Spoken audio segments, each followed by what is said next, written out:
Bueno, profe, aquí está la presentación de nuestro proyecto, el proyecto 3 relacionado pues con temas de Big Data. Nosotros somos Miguel Ángel Koch, Esteban Vergara y mi persona Jonathan Betancourt. Primero hablar pues como los procesos relacionados a lo que se hizo. Se creó el clúster, se crearon los steps, se crearon los diferentes archivos para los steps automáticos. Y así pues también utilizamos tecnologías como S3, el Hive y el Spark, ¿sí? Así pues, también cumplimos entonces con lo que se pedía, ¿sí? Como hacer ese proceso automático de descargar el archivo, de leer el archivo, de la base de datos de Hive, de la consulta pues, a la API y la consulta a la base de datos de Hive.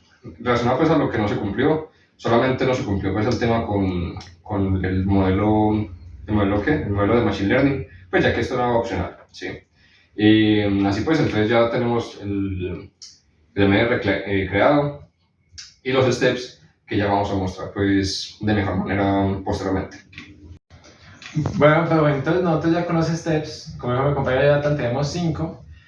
Los archivos de ellos son los siguientes. Tenemos un step de tipo shell, donde simplemente consultamos ahí como la API, desde la parte para descargar el CSV desde esta.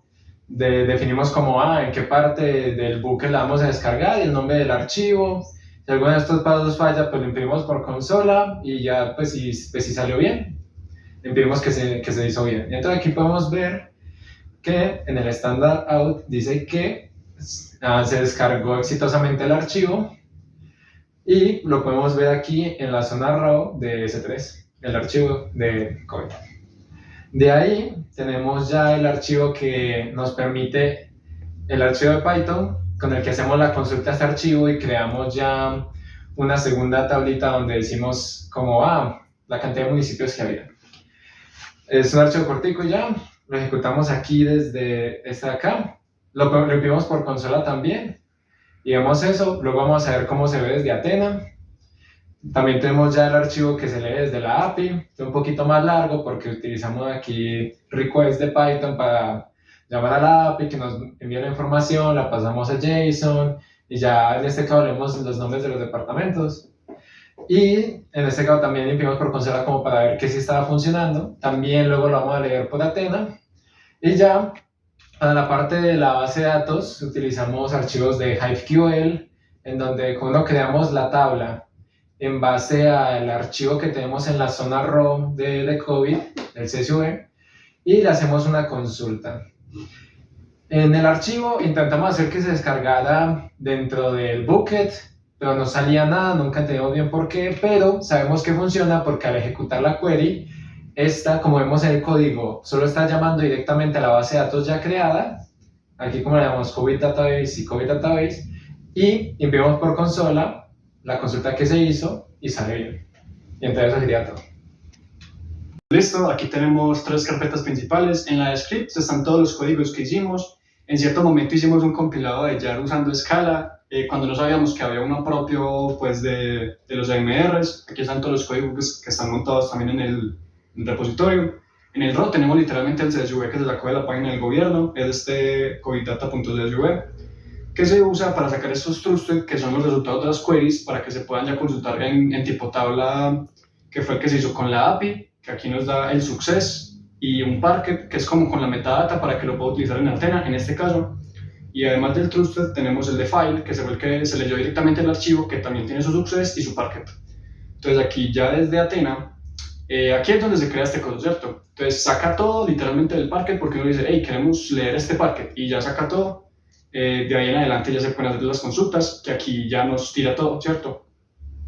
Aquí nos saca todo, por departamento cuáles son los casos. Tenemos uno extra, que ya es el de la API. Bueno, no, perdón, el primero fue el de la API y este ya es el del archivo en sí. Entonces nos trae todo, y cuando ejecutamos la query, nos tira literalmente el mismo.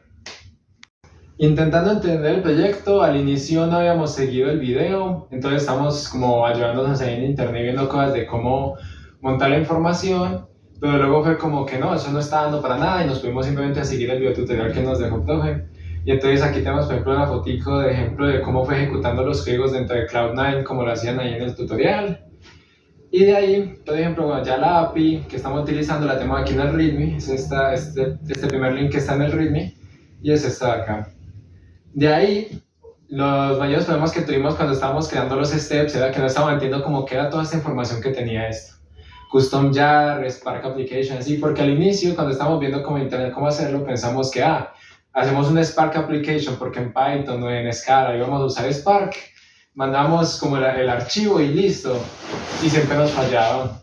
Intentamos ver cómo buguear eso y toda la cosa, seguía sin funcionar y fue como cuando rendimos, y fue como, bueno, tocó ver el video y fue como donde nos pareció raro, hey, hay que usar custom jar para esto y en jar application, aquí dentro de commands.txt, que es como donde sacamos la información para como repetir el proceso, como cogemos command runner para el punto jar y ya podemos ejecutarlo todo y eso nos pareció muy extraño, pero bueno, al final ya lo íbamos entendiendo más y nos funcionó. Y ya para el de shell script, el de este que es el que descarga el archivo, lo hicimos utilizando un shell script, que ese ya directamente pasamos el shell y dentro de también commands pusimos como con qué ejecutamos ese shell script, que es simplemente bash y la dirección de S3 de donde se encuentra el archivo. Listo.